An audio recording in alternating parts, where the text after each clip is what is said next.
Holidays-nale, adu namma GT Holidays da.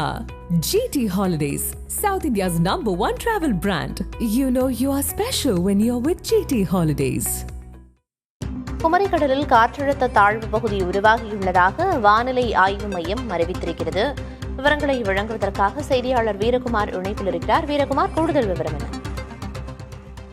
Priyadarshini, இந்திய வானிலை ஆய்வு மையம் குமரிக்கடலில் நிலவிய காற்று சுழற்சி குறித்தும் அந்தமான் கடலில் நிலவிய ஆழ்ந்த காற்றழுத்த தாழ்வு பகுதியினுடைய தற்போதைய நிலை என்ன என்பது குறித்து அப்டேட் கொடுத்திருக்கிறாங்க.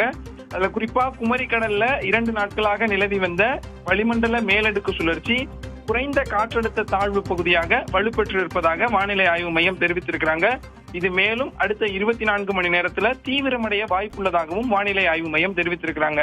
குமரிக்கடல்ல இந்த காற்றழுத்த தாழ்வு பகுதி உருவாகி இது தீவிரமடையக்கூடிய நேரத்துல நமக்கு கடலோர மாவட்டங்கள்லயும் டெல்டா மாவட்டங்களையும் வடகடலோர மாவட்டங்களையும் கனமழையை வானிலை ஆய்வு மையம் கொடுத்திருக்கிறாங்க. குறிப்பா 29, 30 ஆகிய தேதிகள்ல வடகடலோர மாவட்டங்கள்ல ஆரஞ்சு அலர்ட், மிக கனமழைக்கான ஆரஞ்சு அலர்ட்டையும் கொடுத்திருக்கிறாங்க. இதே நேரம் அந்தமான் கடல் பகுதிகளில் நிலவி வந்த அந்த ஆழ்ந்த காற்றழுத்த தாழ்வு பகுதி அடுத்த 6 மணி நேரத்துல காற்றழுத்த தாழ்வு மண்டலமாக தீவிரமடைய வாய்ப்பு இருப்பதாக வானிலை ஆய்வு மையம் அந்த அப்டேட்டை கொடுத்திருக்கிறாங்க.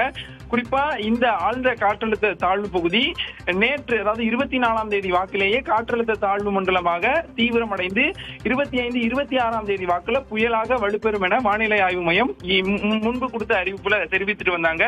ஆனா இன்னைக்கு கொடுத்திருக்கக்கூடிய அறிவிப்புல அடுத்த 6 மணி நேரத்துலதான் அந்தமான் கடல் பகுதி, குறிப்பா மலாக்கா ஜலசந்தியை ஒட்டி இருக்கக்கூடிய அந்த அந்தமான் கடற்பகுதிகளில் அடுத்த 6 மணி நேரத்துல காற்றழுத்த தாழ்வு மண்டலம் உருவாக இருப்பதாகவும் வானிலை ஆய்வு மையம் தெரிவித்திருக்கிறாங்க. இந்த காற்றழுத்த தாழ்வு மண்டலம் மேலும் தீவிரமடைந்து மேற்கு வடமேற்கு திசையை நோக்கி நகர்ந்து அதற்கு அடுத்த 48 மணி நேரம், அதாவது அடுத்த 6 மணி நேரத்துல காற்றழுத்த தாழ்வு மண்டலம் உருவாகி அதற்கடுத்த 48 மணி நேரத்துல அந்தமான் கடல் பரப்பு அதனை சுற்றி இருக்கக்கூடிய பகுதிகளில் புயலாக தீவிரமடையும் எனவும் வானிலை ஆய்வு மையம் தெரிவித்திருக்கிறாங்க. நமக்கு ஒரே நேரத்திலே அந்தமான் கடலில் இருந்து ஒரு காற்றழுத்த தாழ்வு மண்டலம் உருவாவதற்கான ஒரு அறிவிப்பையும், அதே போல குமரிக்கடலில் நிலவி வந்த அந்த காற்று சுழற்சி குறைந்த காற்றழுத்த தாழ்வு பகுதியாக தீவிரமடைந்திருப்பதையும் வானிலை ஆய்வு மையம் தெரிவித்திருக்கிறாங்க. இது போறக்கூடிய போக்க பொறுத்துதான் நமக்கு மழையினுடைய அளவு, காற்றினுடைய அளவு, இல்ல எது புயலா மாறப்போகுது என்பது குறித்த அப்டேட்கள் அடுத்தடுத்து வரும்.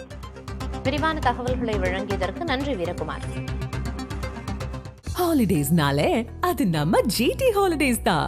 GT Holidays, South India's #1 travel brand. You know you are special when you're with GT Holidays.